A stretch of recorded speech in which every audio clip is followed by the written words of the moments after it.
త్యాగం చేశావు నాయన. శిలువ యాగమయ్యావయ్యా. అయ్యా, ప్రాణార్పణముగా పోయబడ్డావు నాయన. ఎంత త్యాగం చేసి నీ కొరకు నేనేం చేయాలి ప్రభా అని అడుగుదాం. అందరం అడుగుదాం.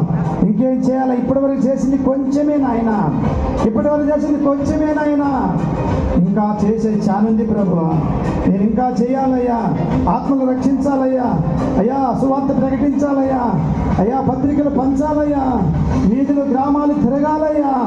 అయ్యా, సాధ్యమైనంత వరకు నా ప్రభా, నా ఉద్యోగమే కాదు, నా వ్యాపారమే కాదు, నా చేతి పనులే కాదు, నా పంట పొలాలే కాదు, నా చదువులే కాదు, అయ్యా, నాకు ఇచ్చిన జ్ఞానము, నాకు ఇచ్చిన బలము, నాకు ఇచ్చిన ధనము, నాకు ఇచ్చిన పిల్లలు, నాకు ఇచ్చిన కుటుంబం అంతా నీ పనులు వాడబడాలి. అందరం ప్రార్థన చేద్దాం. నా దేవుని బిడ్డారా, దేవుడిచ్చిన భాగ్యము కాపాడుకొని నువ్వు దేవుని కొరకు వాడబడితే, నువ్వు దేవుని కొరకు ఒక అడుగేస్తే నా దేవుడు నీ కొరకు 10 అడుగులు వేస్తాడు. నువ్వు 2 అడుగులు వేస్తే 100 అడుగులు వేస్తాడు. నువ్వు 4 అడుగులు వేస్తే ఆయన 1000 అడుగులు వేసి నిన్ను ఆశీర్వదిస్తాడు. దేవుని బిడ్డారా, ఇదిగో మనము కదలకుండా నా చేత కాదు అని కూర్చుంటే ఎక్కడ కూర్చున్న వాళ్ళు అక్కడే ఉంటారు. సహోదరులారా, ఇదిగో మన మాచల పట్టణంలో ఈ నియోజకవర్గంలో ఎన్నో కుటుంబాలు నాశనం అయిపోతున్నాయి. ఉర్లేచుకొని చచ్చిపోతున్నారు, మందులా చచ్చిపోతున్నారు, అప్పుల పాలై చచ్చిపోతున్నారు, అనారోగ్య పరిస్థితి చచ్చిపోతున్నారు, కుటుంబంలో బిడ్డల పరిస్థితులు నెమ్మది లేక చచ్చిపోతున్నారు. అనేక కుటుంబాలు రకాల భయంకరమైన సాతాను కబంధస్థలు నలిగిపోతున్నాయి.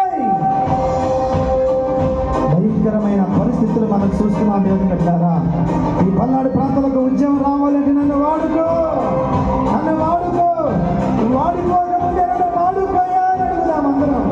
నేను వాడబారకముందే వాడుకోయా, నన్ను ఈ లోకం విడవకముందే వాడుకోయా, అనారోగ్యం పాల్గొనకముందే వాడుకో, బలముడిపోకముందే వాడుకో.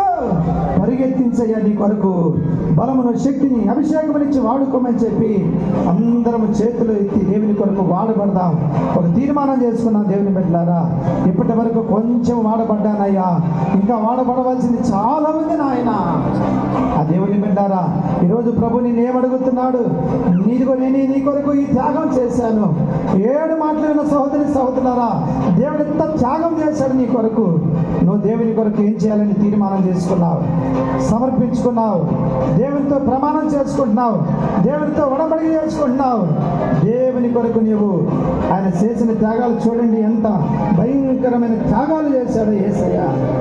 ఆ దేవుని బిడ్డలారా, ఒక క్షణం ఈ రోజంతా దేవునికి అప్పగించుకున్నామనుకోండి. దేవుని బిడ్డలారా, ఒకరోజు చూడండి 17 గంటలు ఆయన, మనం కనీసం 4 గంటల కూర్చోలేక అల్లాడిపోతున్నాం. 17 గంటలు నీళ్లు లేక ఆ శిలువ మాడిపోయిన